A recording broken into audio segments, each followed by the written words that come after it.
Čia buvo ištarta netradicinės knygos, bet koks skirtumas tradicinis ar netradicinis liudijimas. Maironis yra išrašęs ir mes visi šitas eilutes mokam. Gal kitas pamiršom, bet aš tikrai įsiminėm. Išnyksiu kaip dūmas, neblaškomas vėjas, ir niekas manęs neminės. Tiek tūkstančių amžiais gyveno, kentėjo, o kas jų bent vardą atspės.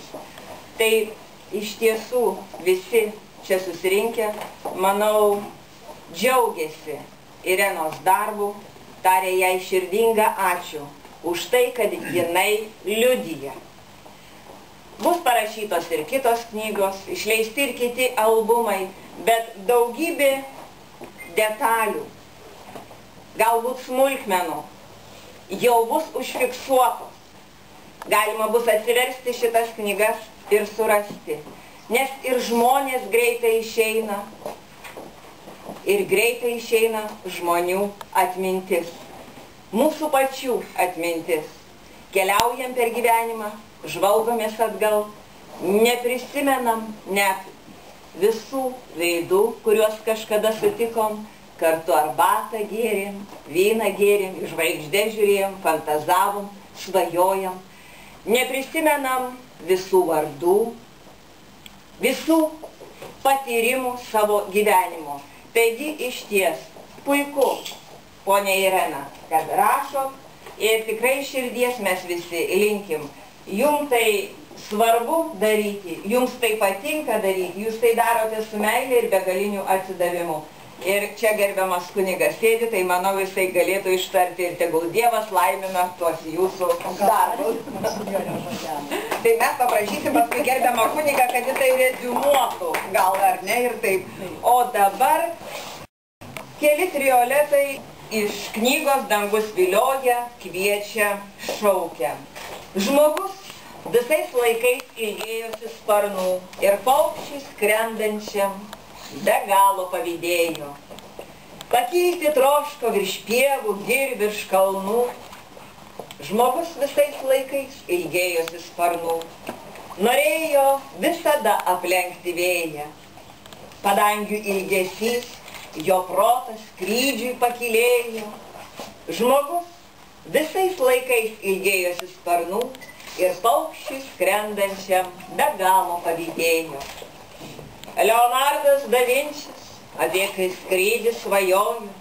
Pirmasis jis nupiešė skrydžio sparnus ir mintys nuskrido toli į rytojų. Leonardas da Vinčis apie skrydį svajojo. Mintis jau užvaldė erdvė ir dangus. Suprato, tik skrisdamas laisvas jis bus. Leonardas da Vinčis apie skrydį svajojo. Pirmasis jis nupiešė skrydžio sparnus. Dedalo ir Ikaro nemari svajonė, jau senų senoviai žmonės sužavėjo. Troškimas didelis pajusti skrydžio skonį. Dedalo ir Ikaro nemari svajonė žmonijai tapo amžina idėja. Atkakliausi ir drąsiausi nugalėjo. Dedalo ir Ikaro nemari svajonė jau senų senoviai žmonės sužavėjo. 17 amžiaus pačiam vidury išėjo knyga lotynų kalba. Didysis artilerijos menas. Padangėje jo kūriniai jau lėkė tada.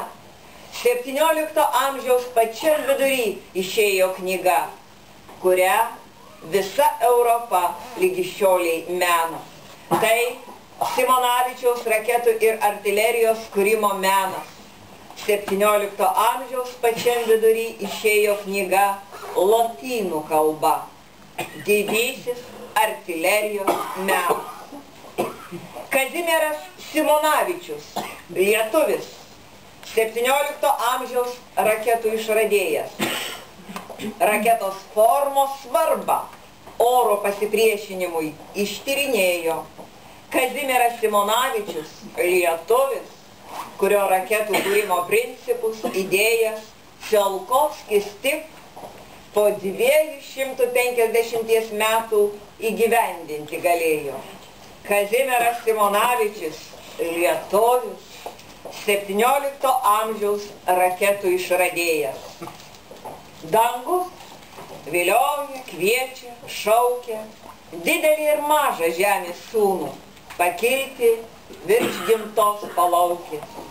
Dangus vilioja, kviečia, šaukia, padangių viesulą, lakūną, nes žemėj jam jau ankšta būna. Dangus vilioja, kviečia, šaukia, didelį ir mažą žemės sūnų. Irena Jasevinčienė, Žukauskaitė. Žodis poniai Irenai.